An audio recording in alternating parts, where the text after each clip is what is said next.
بسم اللہ الرحمن الرحیم۔ السلام علیکم۔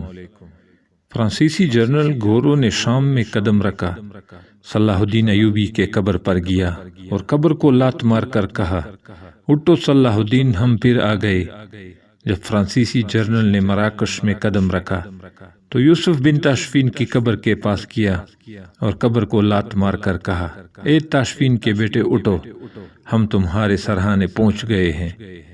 جب صلیبیوں نے دوبارہ اندلس پر قبضہ کیا تو الفونسو نے حاجی منصور کی قبر پر سونے کی چارپائی بچھائی اور بیوی کو لے کر شراب پی کر لیٹ گیا اور کہا، دیکھو میں نے مسلمانوں کی سلطنت پر قبضہ کر لیا ہے۔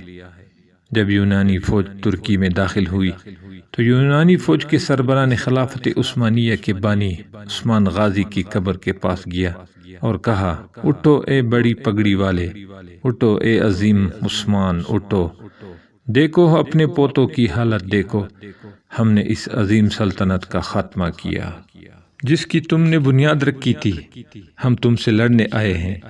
یہی اسی یونانی جنرل کی تصویر ہے جو 1920 میں عثمان غازی کے قبر کے پاس کھڑا ہے۔ کیا اب بھی کسی کو اس بارے میں شبہ ہے کہ یہ صلیبی جنگجو ہیں؟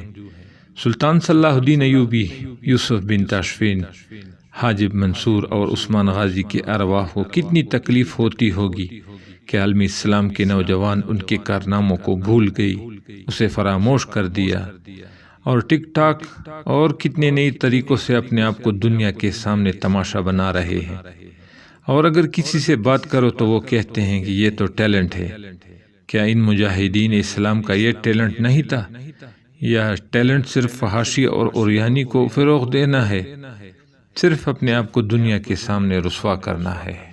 کیا امت مسلمہ کے نوجوانوں کے پاس اپنے اسلاف کے کارناموں کو زندہ کرنے یا اسے آگے بڑھانے کے لیے وقت نہیں؟